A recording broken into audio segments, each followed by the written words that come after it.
அஸ்ஸலாமு அலைக்கும் வரஹ்மத்துல்லாஹி வபரகாத்துஹு. இன்னல் ஹம்தலில்லாஹ்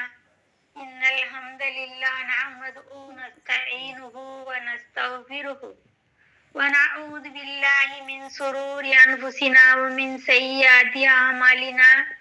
ஃபமன் யஹ்திஹில்லாஹு ஃபலா முலில்ல லஹு வ மன் யுலில்ஹு ஃபலா ஹாதிய லஹு.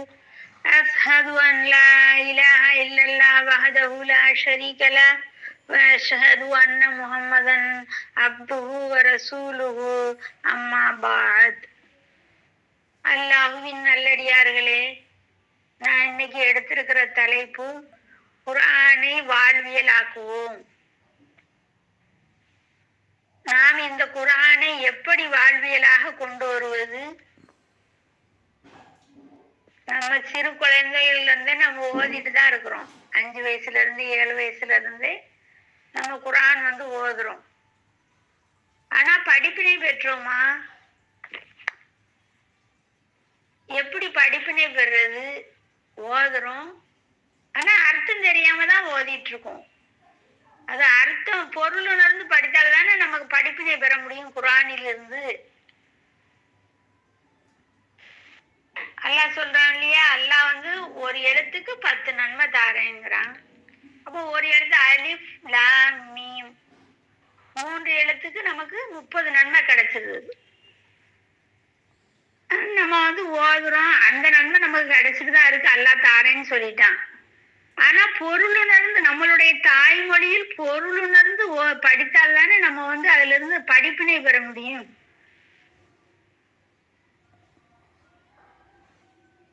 அல்லாஹ் சொல்றான் இல்லையா, ஜாலிகல் கிதாபு லா ரைப ஃபீஹி ஹுதல் லில் முத்தகீன்.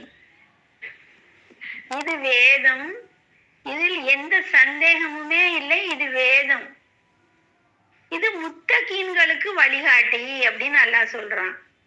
முத்தகீன்கள்னா யாரு? இறையச்சம் உடையோர். இறையச்சம் நமக்கு எப்படி வரும்? நம்ம இந்த குர்ஆனை பொருளுணர்ந்து ஓதினால் தானே நமக்கு இறையச்சம் வரும். நம்ம நன்மையை நாடி ஓதிட்டு இருக்கோம், அல்லாஹ் நன்மையை தருவான். நம்ம குர்ஆனை எடுக்கும் போதே இறையச்சம் நம்ம கொஞ்சம் வரதான் செய்யுது. ஆனா இறையச்சம் அதிகரிக்கணும்னா நம்ம என்ன பண்ணணும்? இன்னும் அதிகரித்துக்கணும் அப்படின்ட்டா நம்ம அல்லாஹ் என்ன சொல்ல வாராங்கிறது தெரியணும்ல. நம்ம அது புரியாமலே தானே நன்மை கிடைக்குங்கிறதுக்காக தானே ஓதிட்டு இருக்கோம். நம்ம பொருள் உணர்ந்து படித்தால் மட்டுமே நம்ம அந்த குர்ஆனிலிருந்து படிப்பினை பெற முடியும். நம்ம படிப்பினை பெற்றாதான் நம்ம இறையச்சம் உடையவங்களா ஆக முடியும். நம்ம இறையச்சம் உடையவங்களா ஆனாதான் இந்த குர்ஆனிலிருந்து சிந்திக்கும் திறன் நமக்கு அதிகரிக்கும். சிந்திக்கும் திறன் நமக்கு அதிகரித்தால்தான் நமக்கு இந்த குர்ஆனை வாழ்வியலாக நாம் கொண்டு வர முடியும். அல்லாஹ் சொல்றான் இல்லையா குர்ஆன்ல, அஃபலா யததப்பரூனல் குர்ஆன், நீங்கள் இந்த குர்ஆனை சிந்திக்க மாட்டீர்களா? அப்ப நம்ம எப்படி சிந்திக்கிறது? அல்லாஹ் கேக்குறானே, சிந்திக்க சொல்றானே அல்லாஹ். அப்ப நம்ம எப்படி சிந்திக்கிறது? நம்மளுடைய தாய்மொழியில் பொருள் உணர்ந்து படித்தால் மட்டுமே நமக்கு படிப்பினை பெற்று சிந்திக்கும் திறன் அதிகரிக்கும். சிந்திக்க மாட்டீர்களா? சிந்திக்கணும். சிந்திக்கணும் அப்படின்னா நம்ம பொருள் உணர்ந்து படித்தால் நமக்கு சிந்திக்கும் திறன் அதிகரிக்கும். அப்படி பொருள் உணர்ந்து படித்தால் மட்டுமே சிந்திக்கும் திறன் அதிகரிக்கும்.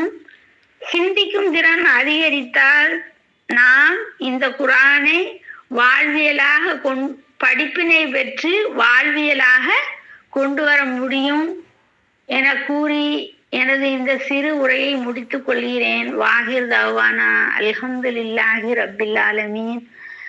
அஸ்ஸலாமு அலைக்கும்.